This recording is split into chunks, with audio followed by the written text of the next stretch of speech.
नमस्कार दोस्तों, मैं राकेश स्वागत करता हूं अपने Rakesh mall carry YouTube channel पर। फ्रेंड, आज हमारे पास रेडमी का नोट 10 फ़ोन आया है और ये डेड कंडीशन में है। इस फ़ोन को हम सबसे पहले डीसी मशीन से चेक करते हैं कि डीसी मशीन पर हमारे लिए क्या रेटिंग देखने के लिए मिल रहा है। उसके बाद हम इस फ़ोन को रिपेयर करेंगे, उसका जो फॉल्ट है वो कहाँ से है वो आपको बताएंगे।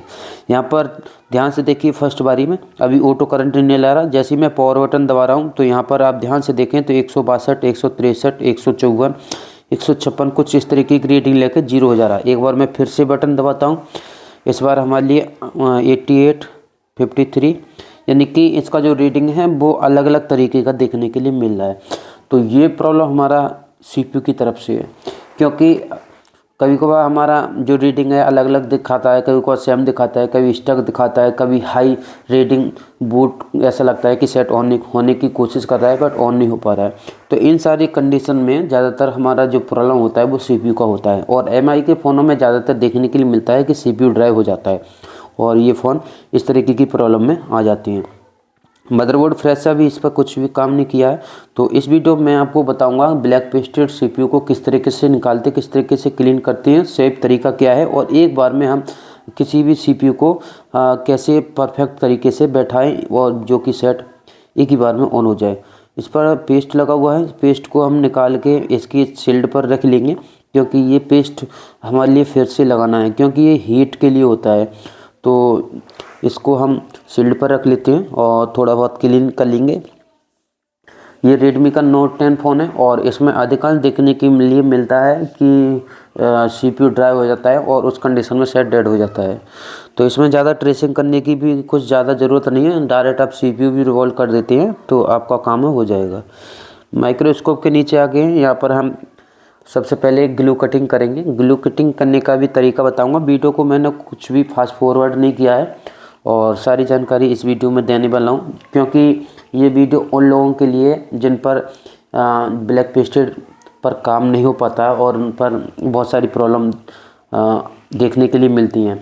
तो इस वीडियो को पूरा देख लीजिएगा, मुझे लगता है कि आपको एक भी प्रॉब्लम इस वीडियो के बाद नहीं आने वाली है। सबसे पहले अपने एसएमडी मशीन में टेम्परेचर 250 से 280 के बीच में रख लेना है और उसके बाद ग्लू कट करना है। ग्लू कट जब तक ग्लू जो हमारा स्क्रैपर है उससे ग्लू कट ना हो, तो जब तक आपको ग्लू कट नहीं करना है, ज़बरदस्ती नहीं करना है, पहले प्री हीट करते रहना है। क्योंकि अभी सर्दियों का मौसम में थोड़ा सा एसएमडी मशीन है, टेम्परेचर है वो डाउन रहता है, थोड़ा सा टाइम ले लेती है कभी कभार, ठीक है। तो अभी यहाँ पर जो ग्लू है वो कटने के लिए तैयार नहीं हो रहा है, ज़बरदस्ती हम नहीं करेंगे। अगर ज़बरदस्ती करेंगे तो नीचे का ट्रैक है वो कट जाएंगी, ठीक है। तो ये से अब प्यार के साथ करना है। और एक चीज़ ध्यान रखें कि जब कभी भी ग्लू कट करने का काम प्रोसेस स्टार्ट करें तो उस जगह से करें जिस तरफ ग्लू कम हो। तो इस तरफ ग्लू कम है इसलिए मैं इस तरफ से कर रहा हूँ, तो अब ये ग्लू कट होने लगा है। तो इस तरीके से आपको ग्लू कट करना है प्यार के साथ, आपको ज़बरदस्ती नहीं करना है। ज़बरदस्ती करेंगे ट्रैक निकलेगा या फिर कंपोनेंट टूट जाएगा। तो इस तरीके से आपको ग्लू कट करते रहना है, ठीक है। बहुत आसानी से ये ग्लू कट है वो हो जाएगा। ब्लैक पेस्टेड में जल्दबाजी बिल्कुल भी नहीं होती। एक डॉल डेकर हो गया, एक ब्लैक पेस्टेड हो गया, इसमें जल्दबाजी नहीं करनी चाहिए। अगर जल्दबाजी करेंगे तो कुछ ना कुछ प्रॉब्लम आएगी ही आएगी। जिनका हैंड स्किल अच्छा है उनके लिए तो कोई प्रॉब्लम भी नहीं है, मैं चाहूँ तो इसको 5 से 10 मिनट के बीच में काम कर दूंगा। बट जल्दबाजी ना करके आप लोगों के लिए भी जो गलती करते हैं वो देखने के लिए मिले, ठीक है। सीपीयू और एमएमसी के बीच में ग्लू कट करेंगे, अभी प्री हीट करेंगे एसएमडी मशीन से और उसके बाद हम ग्लू कट करेंगे। एक चीज़ ध्यान रखें कि जब कभी भी स्क्रैपर चलाएं आईसी से बिल्कुल सटाकर चलाएं, क्योंकि कभी को जो हमारा सीपीयू और हमारे स्टोरेज आईसी के बीच में कभी को कंपोनेंट लगे होते हैं जैसे कि रजिस्टर, तो वो टूट जाते हैं, उखड़ जाते हैं, इधर उधर गिर जाती हैं, तो उसकी जो वैल्यू है वो हमारे लिए नहीं पता चलता है। और बहुत सारे फ़ोनों का स्मेटिक नहीं होता है तो बहुत बड़ी प्रॉब्लम बन जाती है। तो ये चीज़ ध्यान रखें कि आईसी के बराबर सटाकर स्क्रैपर को चलाएं, ठीक है। तो इसके जो ग्लू कट है मैं कर रहा हूँ यहाँ पर, तो ध्यान से देखिएगा। यहाँ पर एक कंपोनेंट लगा हुआ होता है रेडमी नोट 10 में, जो क्वालकॉम बेस सीपीयू वाला फ़ोन होता है। एक रेडमी का नोट 10 एस होता है, उसमें मीडियाटेक होता है, ठीक है। देख सकते हैं कितने प्यार से हम ग्लू कट कर लिए बिल्कुल क्लीनिंग के साथ। तो इस तरीके से हम ग्लू कट करते हैं और ग्लू कट करना ज़रूरी है, नहीं तो बराबर वाली आईसी कभी कभी उठ जाती है, या फिर बगल में जितने भी कंपोनेंट होते हैं वो खड़ के इधर उधर चले जाते हैं। तो ग्लू कट करना बहुत ही ज़्यादा ज़रूरी है। तो इस तरीके से आपको ग्लू कट करना है, टाइम लेना है, ब्लैक पेस्टेड पे काम करना है, टाइम लेना है जब तक आपका हैंड स्किल मजबूत ना हो जाए। तो हम ये भी बताएंगे कि अगर किसी भी सीपीयू का सेम स्टेंसिल नहीं है तो उसका रिवॉल्विंग का प्रोसेस है वो क्या रहेगा, और हम उसका जो सीपीयू है वो किस तरीके से रिवॉल्विंग कर सकते हैं। तो सारी जानकारी इस वीडियो में आपको मिल जाएगी A to Z। तो इस वीडियो को अंत तक देखिएगा। अगर आपको कुछ सीखना है, या फिर आपको ब्लैक पेस्टेड पर काम करना है, या फिर आप काम कर रहे हैं परफेक्ट तरीके से, वन टाइम में सेट ऑन नहीं होता है, तो आप वीडियो को पूरा देखिएगा। यहाँ पर एक कंपोनेंट है जो कि हमारा रजिस्टर होता है 100 ohms का, तो उसको हम सेफ तरीके से यहाँ पर बचा दिया है। ठीक है, यहाँ पर दिख गया अच्छे से, कोई खड़ा नहीं है, कितने अच्छे से क्लीनिंग हुआ है। अब साइड से हमारा क्लीनिंग रह गया है, उसको भी हम कर लेते हैं। उसके बाद हम आईसी को उठाएंगे, देखते रहिएगा। यहाँ पर इधर की जो ब्लैक पीस्ट है उसको हम कट कर रहे हैं। थोड़ा सा प्री हीट हो जाता है तो ये ब्लैक पेस्ट हीटर वो हट जाता है। वीवो का थोड़ा सा हार्ड होता है, तो वीवो के लिए अगर आप कमेंट करते हैं तो वीवो के लिए भी मैं स्पेशली इस तरीके से डिटेल के साथ वीडियो लेके आऊँगा, अगर आप बोलते हैं तो। क्योंकि मेरे पास काफ़ी ज़्यादा हर मॉडल का काम आता है, तो हर मॉडल का काम मैं करता हूँ। ठीक है, तो यहाँ पर हमने ग्लू कट है वो कंप्लीट कर लिया है। अब अपनी एसएमडी मशीन में 350 से 400 के बीच में टेम्परेचर रखना है, वो डिपेंड करता है आपकी एसएमडी कौन सा है। ठीक है, उसके बाद इसको चारों तरफ मूवमेंट कराना है नोजल को। मगर उससे पहले मैं आपको कुछ जानकारी दूंगा, जैसे कि बगल में हमारा स्टोरेज आईसी यानी कि डुअल आईसी है यहाँ पर, सीपीयू और एक हमारा स्टोरेज आईसी। अगर हम इसको कवर नहीं करते हैं तो इस पर हीट लग जाती है, या फिर कवर भी कर लें तो हीट लग जाती है। तो इसमें जो हमारा स्टोरेज है उसको रिवॉल्विंग करना पड़ता है। आपको कुछ नहीं करना है, आपको इस पोजीशन में मदरबोर्ड रखना है और अपना जो नोजल है वो स्टोरेज आईसी के पीछे से हीट करना है। यानी कि हमारा जो हीट है या फिर एयर है एसएमडी का, वो हमारा ओनली सीपीयू पर जाए। तो मैं इस तरह से हीट कर रहा हूँ। अब जो हमारा स्टोरेज आईसी है वो नीचे की तरफ रह गया, अब इस पर कोई भी हीट नहीं लगेगा। अगर आप इसे कवर करना चाहें कवर कर सकते हैं, नहीं करना चाहें नहीं भी कर सकती हैं। तो मैं स्टोरेज आईसी को बिल्कुल भी कवर नहीं करने वाला हूँ, क्योंकि मैं जो हीट है देख सकते हैं, मैं सिर्फ सीपीयू को ही दे रहा हूँ। आईसी है वो नीचे रह गया, हमारे जो स्टोरेज आईसी है तो वो हमारा नीचे रह गया है। तो इस तरीके से आपको हीट करना है। मैं बहुत सारी ट्रिक इस वीडियो में देने वाला हूँ। अब आपको चेक करना है कि बगल के कंपोनेंट है वो मेल्ट हुए या नहीं हुए हैं। अगर मेल्ट हुए हैं तो आप सीपीयू को उठा के देख सकती हैं, नहीं उठ रहा है अभी। ज़बरदस्ती नहीं करना है, प्यार के साथ आराम से उठ जाएगा। ध्यान से देखिएगा किस तरीके से उठाते हैं। हम अभी हीट करते रहेंगे और नोजल को घुमाते रहेंगे, एक ही जगह पर स्थित नहीं रखेंगे, नहीं तो बोर्ड है वो फूल जाएगा। उठाएंगे, अभी नहीं उठ रहा है। दूसरी तरफ से उठा के देखेंगे, तो अभी यहाँ से उठा के देखते हैं, यहाँ अब उठने लगा है। ठीक है, अब मैं अभी और हीट देते हैं। हाँ, देख सकते हो उठ गया। कितने प्यार से ये सीपीयू निकल गया, कुछ भी डैमेज नहीं हुआ है। बिल्कुल परफेक्ट तरीके से हमारा सीपीयू है वो ओपन हुआ है यहाँ पर। अब थोड़ा सा फ्लैग पेस्ट डालेंगे। कॉपी फ्लैग पेस्ट यूज़ कर रहा हूँ मैं अभी। यहाँ पर मैं बताता रहूँगा कौन सा कॉपी है कौन सा क्या है। अभी मैं कॉपी फ्लैग पेस्ट यूज़ कर रहा हूँ, जो मार्केट में 15-20 रुपये का मिलता है, एमटेक का कॉपी। ठीक है, उसको मैं यूज़ कर रहा हूँ यहाँ पर। उसके बाद मैं आपको बताऊँगा कि अब आगे जो फ्लैग पेस्ट है या फिर हमारा डिसोल्डर वायर है उसको मैं कौन सा यूज़ कर रहा हूँ। ठीक है, यहाँ पर देखते रहिएगा। और इसका जो आयरन से सारा शोल्डर है, जो बॉल है हमारी, उसको हम उठा लेंगे। एक चीज़ ध्यान रखें कि आयरन को इस तरीके से चलाएं, ऊपर से टच करके। आपको नीचे से घिस्सा नहीं देना है। नीचे से घिस्सा देते हैं क्योंकि प्रिंटर वो डैमेज हो जाता है। ऊपर से उठाना है, ऊपर ऊपर चलाना है, इस तरीके से ऊपर से इस तरीके से चलाते हैं। तो ये भी थोड़ी बहुत ट्रिक होती हैं जो कि आप लोगों के लिए होना चाहिए। यहाँ पर हमने जो बॉल है वो उठा लिए। ठीक है, अब यहाँ पर हमें ओरिजिनल जो रिलायफ, मैकेनिक, B&R जी इस तरीके के प्लग पेस्ट आते हैं, करीब 150 रुपये के आसपास का, वो प्लग पेस्ट यूज़ कर रहा हूँ। अब यहाँ पर हम डिसोल्डर वायर लेंगे, और डिसोल्डर वायर लेना है आपको सॉफ्ट वाला, किसी भी कंपनी का आप ले सकते हैं, 2 mm। तो इसको आपको डुअल लेयर कर लेना है, यानी कि इसको मोड़ लेना है। ठीक है, तो इसको मैं मोड़ लेता हूँ और उसके बाद हम आयरन की मदद से इसको क्लीनिंग करेंगे। आयरन कोशिश ये करें कि अच्छी कंपनी का यूज करें। अगर चिप लेवल का काम करती हैं तो ये आयरन तो बाबा का i12 है, आप कोई भी आयरन यूज कर सकते हैं। और ये बिट वाला बहुत अच्छा आयरन काम करता है। ये बिट वाला बहुत सारी कंपनी में मिल जाता है। इसका जो बिट का नंबर है C210 होता है। तो C210 का बिट वाला आयरन आप कौन सा भी ले लें तो बेस्ट रहेगा। इसका रिजल्ट बहुत ज़्यादा अच्छा होता है, तुरंत गर्म हो जाता है 2 सेकंड में, और बहुत अच्छे से काम करता है चिप लेवल के काम पर। ठीक, अच्छे से समझ में आ रहा होगा। अगर आपको कोई भी और भी डाउट है तो कमेंट करके भी हमसे पूछ सकते हैं। इसको हम अच्छे से क्लीनिंग करेंगे। और बीच में हमारा अभी ब्लैक पेस्ट है, तो हम सबसे पहले यहाँ पर ब्लैक पेस्ट नहीं है, वहाँ पर और पास चलाएंगे, और यहाँ पर ब्लैक पेस्ट है, वहाँ पर हम बाद में चलाएंगे। जैसे कि यहाँ पर ब्लैक पेस्ट है तो इसको मैं बाद में चला रहा हूँ। अगर थोड़ा बहुत रह गया तो आप ऐसे बाद में भी क्लीनिंग कर सकते हैं। वैसे ये MI के जितने भी फ़ोन हैं उनका हमारा डिसोल्डर बार से ही निकल जाता है।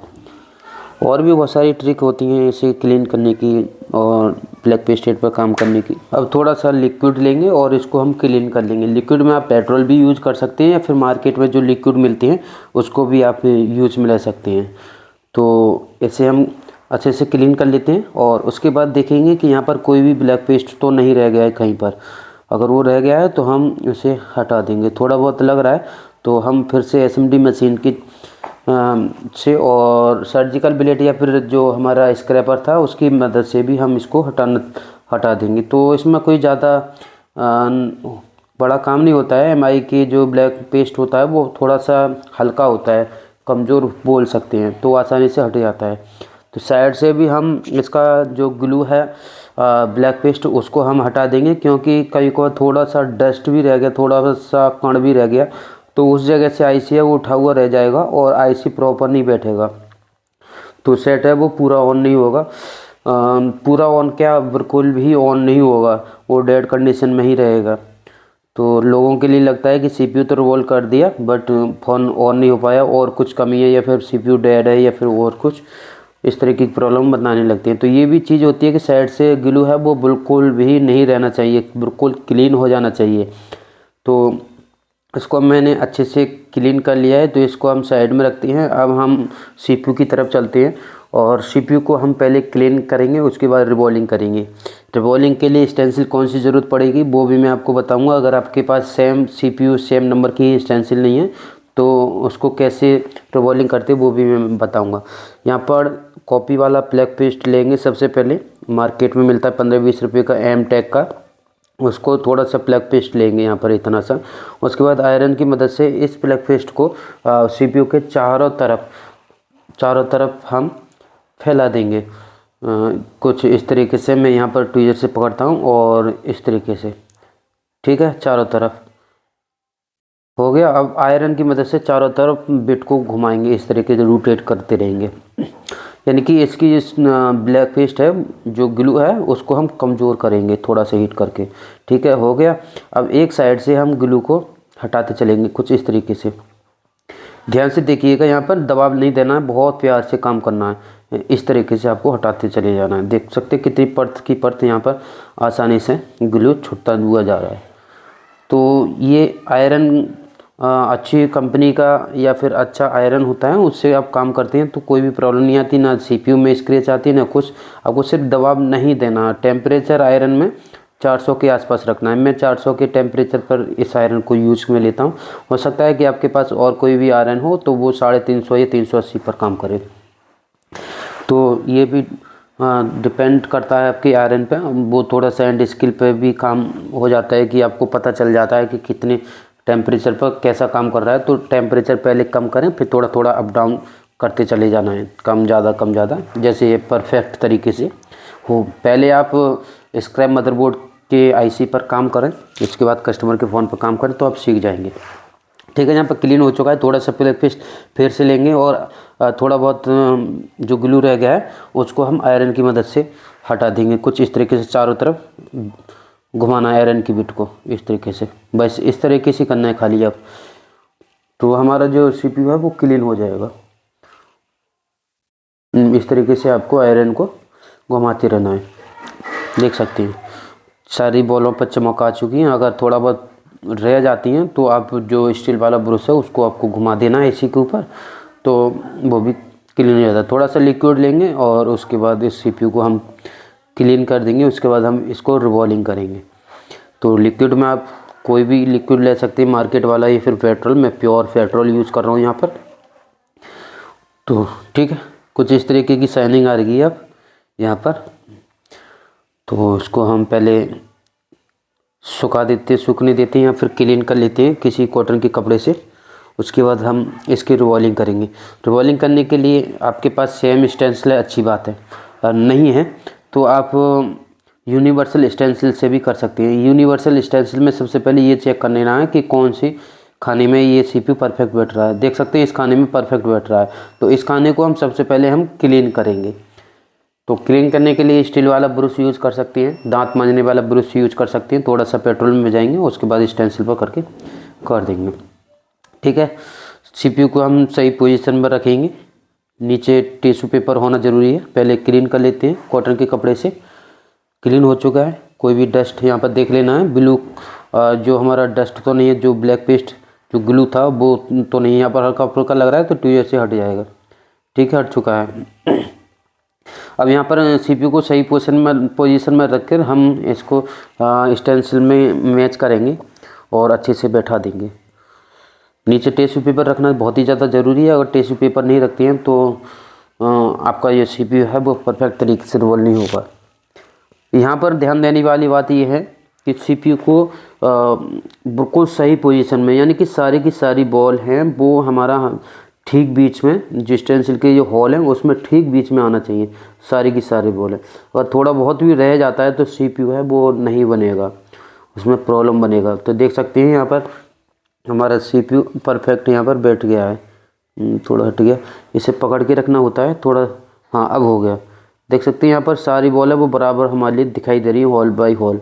अब ब्लैक पेस्ट लगाएंगे, सॉरी यहाँ पर हम पीपीडी अप्लाई करेंगे। और पीपीडी हम यूज करेंगे सूखा, इसमें गीलापन नहीं होना चाहिए। अगर गीलापन पीपीडी है तो टिश्यू पेपर या फिर कॉटन के कपड़े से दबा कर इसको सूखा कर लेना है। तो सारी जगह पर बराबर पीपीडी लगाना है। उसके बाद थोड़ा बहुत फालतू लग जाता है तो आप कॉटन के कपड़े से इसको आपको क्लीन कर देना है। और उसके बाद आपको हीट करना है और टेम्परेचर रखना है अपनी एसएमडी मशीन में 300 से 300 पर ही हो जाएगा। और मैं जो पीपीडी यूज किया है 183 सबसे बेस्ट है। रिलाइव का 183 यूज कर रहा हूँ। एसएमडी मशीन में 300 का टेम्परेचर आपको रखना है। और उसके बाद इसकी जो बॉल बनने स्टार्ट हो जाएगी। एक सिरे से हम स्टार्ट करेंगे हीट करना और एक सिरे से हीट करते करते हम नोजल को घुमाते रहेंगे, एक तरफ से दूसरी तरफ को ले जाते रहेंगे। तो इस तरीके से हम रिवॉल्विंग करते हैं। तो ये परफेक्ट तरीका है रिवॉल्विंग करने का। कोई भी स्टेंसिल नहीं फूलेगा, ना ही कुछ होगा। और पीपीटी आपका अच्छा होना चाहिए। ठीक, इस तरीके से रिवॉल्विंग करते हैं। अब इसकी जो बॉल है वो कट करना पड़ेगा, क्योंकि हमारा जो यूनिवर्सल स्टेंसिल था तो इसमें थोड़ा सा प्रॉब्लम बनता है। तो हम किसी भी ब्लेड या किसी भी टूल से हम इसका जो बॉल है वो कट कर लेंगे। उसके बाद देखेंगे कि हमारी बॉल है वो बराबर होगी या नहीं। तो देख सकते हैं यहाँ पर बीच वाली ग्राउंड की पिन है वो ऊंची है और पास की जो बॉल है वो छोटी है। तो दोबारा से हम पीपीडी को अप्लाई करेंगे यहाँ पर, यानी कि हम पीपीडी अप्लाई करेंगे 2 बार। उसके बाद हमारी जो बॉल है वो बराबर हो जाएंगी सारी की सारी। ठीक, यहाँ पर हमने दूसरी बार में पीपीटी लगा दिया, कॉटन कपड़े से क्लीन कर दिया। उसके बाद हम फिर से हीट करेंगे और इस बार हमारी जो बॉल है वो परफेक्ट बराबर ही होंगी। 1-2 बॉल रह जाएंगी तो हम उस पर लगा सकते हैं, नहीं तो बराबर रहेंगी। यूनिवर्सल स्टेंसिल में दिक्कत होती है और प्रॉपर सीपीयू का जो नंबर होता है उससे करते तो एक बार में हो जाती है, एक ही बार पीपीटी लगाना होता है।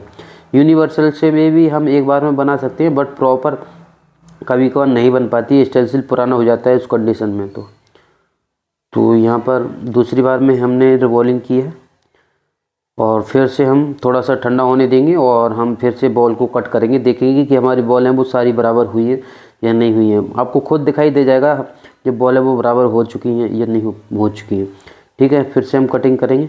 तो देख सकते हैं सारी बॉल हैं अब बराबर लग रही हैं यहाँ पर। ठीक, यहाँ पर शायद एक बॉल छोटा बड़ा लग रहा है ऊपर, तो थोड़ा सा पीवीडी लगा देंगे। ये वाला ऊपर है।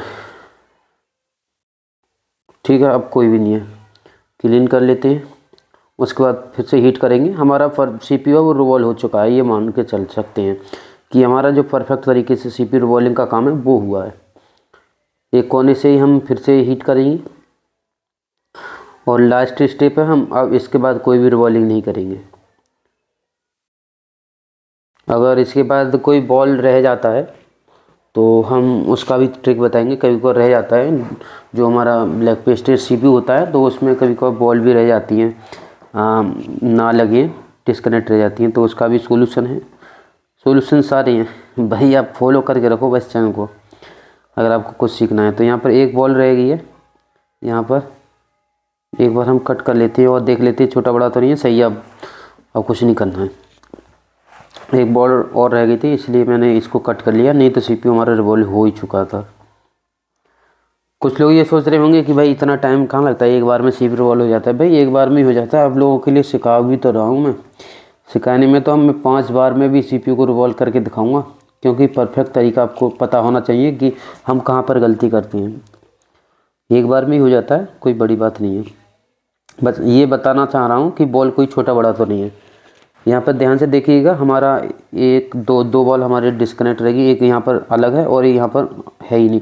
तो हम थोड़ा सा प्लग पेस्ट डालेंगे यहाँ पर, और एक कोई भी बॉल हमारा स्टेंसिल से कहीं पर पड़ा हो तो उसको रख के यहाँ पर हीट कर देंगे। ये हमारा बॉल है, वो बन जाएगा। यहाँ से नीचे पड़ी है बॉल, तो यहीं से एक बॉल उठा लेंगे। बराबर वाला बॉल होना चाहिए, नहीं तो स्टेंसिल से भी जो रह जाती हैं उसमें से भी आप उठा सकती हैं। तो इसके ऊपर रखेंगे। ऐसे भी लोगों के साथ होता है, तो ये दोबारा से रिवॉल्विंग करने की ज़रूरत नहीं है, ऐसे ही हो जाता है। ये आपकी हैंड स्किल थोड़ा सा अच्छी हो जानी चाहिए, और आपका माइक्रोस्कोप भी अच्छा होना चाहिए थोड़ा सा। तो यहाँ पे हीट करेंगे, बॉल है वो अपनी जगह पर पहुँच जाएगा। एक नहीं पहुँचा अभी, तो इसको हम 2 ईयर से पकड़ लेंगे।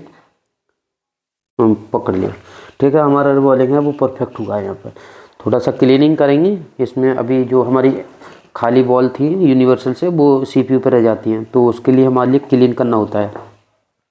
क्लीन करना बहुत ही ज़्यादा ज़रूरी है, नहीं तो इसमें बॉल रह जाती है, आपस में जुड़ जाती हैं, तो ये भी प्रॉब्लम आ जाती है। लोग ऐसे CPU लगा देते हैं, जो बिना माइक्रोस्कोप के काम करते हैं ना, उनका CPU एक बार में काम नहीं करता है, उनके लिए यही दिक्कत होती है। जैसे कि मैंने यहाँ पर क्लीन किया।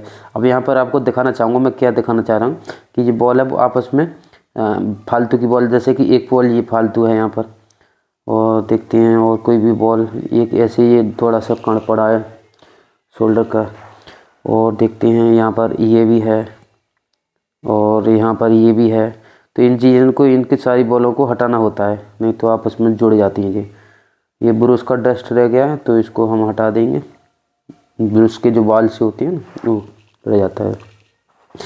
ठीक, यहाँ पर और देख लेते हैं। यहाँ पर ये है, ठीक है, अब शायद नहीं लग रहा। अब यहाँ पर हीट करेंगे, फिर से देख लेंगे कोई बॉल अगर डिस्कनेक्टेड तो नहीं है। यहाँ पर हीट कर दिया। यहाँ पर एक बॉल और रह गया आपस में जुड़ा हुआ, इसको भी हम अलग कर देते हैं, ये वाला, नहीं तो ये प्रॉब्लम कर देगा, बहुत बड़ा शॉर्ट कर देगा। थोड़ा सा टाइम लगता है भाई परफेक्ट तरीके से काम करने में। ठीक है, हम इसको हीट कर देंगे, सारी बॉल अपनी जगह पर फिट हो जाएंगी। अगर थोड़ा बहुत रह गया है कोई बॉल तो सारा काम हो गया है यहाँ पर। अब चलते हैं हम अपने मदरबोर्ड के ऊपर, वहाँ पर इसको सही से बैठाएंगे और सेट को ऑन करके भी दिखाएंगे। तो ये है एक सक्सेसफुल CPU रिवॉल्विंग का प्रोसेस। अब यहाँ पर मदरबोर्ड की तरफ आ चुके हैं। यहाँ पर आपको करना ये है कि यहाँ पर आप सबसे पहले कॉटन कपड़े से क्लीन करना है। देख सकते हैं ब्लैक ब्लैक सा हल्का हल्का क्लीन सा नहीं लग रहा, तो इसको हम कॉटन कपड़े से या फिर कॉटन से, हम इसको सूखा कॉटन से या सूखे कपड़े से इसको क्लीनिंग करेंगे, यानी कि सारी चमक आ जानी चाहिए। अभी भी थोड़ा सा गंदा सा लग रहा है, तो लगता है कि यहाँ पर अभी जो ग्लू है वो रह गया है। तो हम एक बार देख लेते हैं हीट करके, और इसे हटाने की कोशिश करेंगे क्योंकि क्लीन होना ज़रूरी है। देख लेते हैं। ये अब चमक आने लगा, इसमें थोड़ा बहुत रह गया। नहीं तो हम इसके लिए स्टील वाला ब्रश, ये वाला स्टील वाला ब्रश है, उसको हम फिरा देंगे, क्लीन हो जाएगा ये इस तरीके से। ठीक है, अब चमक आने लगी, यानी कि हमारे सीपीयू की जो बॉल है वो परफेक्ट तरीके से इसमें कनेक्ट रहेंगी। सही हो गया। अब थोड़ा सा प्लग पेस्ट डालेंगे ठीक बीच में, थोड़ा सा प्लग पेस्ट शायद इसमें शोल्डर लगा हुआ है तो इसको हम हटा देंगे। हम बिल्कुल क्लीन वाला प्लग पेस्ट डालेंगे थोड़ा सा बीच में, बस इतना ही काफ़ी है, ज़्यादा नहीं डालना, नहीं तो आईसी इधर उधर को भागेगी। ठीक बीच में डालना है, खाली यहीं पर रख देना है, सीपीयू को बैठा देना है, कुछ भी नहीं करना है। अब इस सीपीयू को सही पोजीशन में यहाँ पर लगना चाहिए, वहाँ पर देख के लगा देना है, सही पोजीशन में इसको रख देना है। ठीक, अब अपनी असेंबलिंग मशीन में 300 से 350 के बीच में टेम्परेचर रखना है, उसके बाद हीट करना है और हमारा जो सीपीयू है वो लग जाएगा। तो देखा मैंने कितनी इजी वे में सारी जानकारी इस वीडियो में दी है और आप लोगों के लिए भी सिखाया है। मुझे लगता है कि इस वीडियो से आप लोगों के लिए कुछ ना कुछ तो ज़रूर सीखने के लिए मिला होगा। जिन लोगों पर एक बार में सीपीयू रिवॉल्व नहीं हो पाता, एक बार में सीपीयू नहीं बन पाता, एक बार में सीपीयू लगने के बाद सेट ऑन नहीं हो पाता है, बहुत सारी प्रॉब्लम आती थी, तो आपको पता चल गया होगा कि हम कहाँ पर गलती करते हैं। अगर आपको पता चला है और इस वीडियो के बाद आपने कोई भी सेट रिपेयर करके देखा है और वो सक्सेस हुआ है तो कमेंट करके ज़रूर बताना कि मैंने ये वाला मॉडल है, आपकी वीडियो को देखकर ऑन करके देखा तो ऑन हो गया। कमेंट करके जाना, क्योंकि हमारे लिए भी थोड़ा सा मोटिवेट मिलेगा, आप लोगों के लिए और भी अच्छी अच्छी वीडियो ला सकूं। इस वीडियो को हो सके तो शेयर भी कर देना अपने व्हाट्सएप ग्रुप, टेलीग्राम ग्रुप और फेसबुक पर, कहीं पर भी अपने सोशल मीडिया पर, और लोगों के लिए भी शायद पता चले। इस वीडियो को तो आप लाइक कर ही देना और चैनल को तो सब्सक्राइब करके बेल आइकन दबा लेना अगर आपको इस तरीके की वीडियो देखना है। अगर आपको किसी भी टॉपिक पर वीडियो बनवाना है तो आप कमेंट कर देना, मैं उस पर वीडियो बनाने की कोशिश करूँगा। प्लग पेस्ट बराबर जो चारों तरफ है वो पहुंच चुका है, हमने बीच में रखा था और निकलने भी लगा है हल्का हल्का। हम थोड़ा सा आईसी को मूव कराएंगे, हो गया। बस इतना ही करना है, कुछ भी नहीं करना है। अब थोड़ी देर के लिए इसे ठंडा होने देना है। तो अभी ठंड का मौसम है तो ये जल्दी ठंडा हो जाएगा। उसके बाद इसे ठंडा होने के बाद सेट को ऑन करके देखना है तो आपका फ़ोन है वो ऑन हो जाएगा। तो हम देख लेते हैं। तो फ्रेंड देख लेते हैं, यहाँ पर हमने सीपीयू को रिवॉल्व किया है और इसकी शील्ड को भी हम लगा लेते हैं। देखेंगे कि हमारा जो फ़ोन डेड कंडीशन में था वो रिपेयर हुआ है या नहीं हुआ है। रिपेयर होगा क्योंकि हमने बहुत प्यार के साथ काम किया है। तो इसके मदरबोर्ड को इसके क्रोम में बैठा लेते हैं अच्छे से और देखेंगे कि हमारा फ़ोन है वो ऑन होता है नहीं होता है। कभी कभार जो मैक्रोन का यूएफएस लगा होता है तो ये फ़ोन पूरा ऑन नहीं होता है, उसके लिए फ्लैशिंग करना होता है। देख लेते हैं इसको, अगर ये पूरा ऑन होता है या नहीं होता है। ऑन होता है तो अच्छी बात है, नहीं होता है तो फिर सॉफ्टवेयर और करना पड़ेगा। इसमें सॉफ्टवेयर का वीडियो मैंने already GSM Rakesh YouTube channel पर बना रखा है। अगर आपके साथ भी इस तरह की प्रॉब्लम आती है कि वो फ़ोन रिवॉल्विंग के बाद हैंग ऑन लोगों पहुँच जाता है, पूरा ऑन नहीं होता है, तो आप उस वीडियो को आप देख सकते हैं। सेट को ऑन करके देख लेते हैं। बैटरी शायद चार्ज हो तो अच्छी बात, नहीं तो हम चार्ज कर, हाँ ये चार्ज है बैटरी। ठीक है, अब ये देखना है कि इसमें मैक्रो का यूएफएस लगा हुआ है तो ये फ़ोन ऑन होगा या नहीं होगा। चार्जर को भी लगा देते हैं, शायद बैटरी चार्ज है या डाउन है, मेरे लिए तो कुछ पता नहीं, हो सकता है डाउन भी हो, डेड कंडीशन में था। और डीसी मशीन पे एम्पियर लेके छोड़ रहा था तो मुझे लगता है कि डाउन नहीं होगा। जो फ़ोन स्टक रहता है रीडिंग में तो उसकी जो बैटरी है वो डिस्चार्ज हो जाती है, तो हो सकता है इसमें डिस्चार्ज ना हो। ये भी थोड़ी थोड़ी ट्रिक होती है। कोई भी फ़ोन आता है उस चीज़ को आपको ध्यान से देखना है, उस चीज़ को याद रखना है अपने मन में। तो वो जैसे कि आपने कोई भी फ़ोन प्रॉब्लम सोल्व किया तो वो प्रॉब्लम अगर सेम रीडिंग में आता है तो आपको पता चलेगा कि कहाँ से प्रॉब्लम हमने रिपेयर किया था। सेट ऑन हो चुका है पूरा, ठीक है। कितने प्यार के साथ हमने काम किया है, इसमें लॉक लगा हुआ है। तो आज के लिए इतना ही, मिलते हैं नेक्स्ट वीडियो में। Thank you.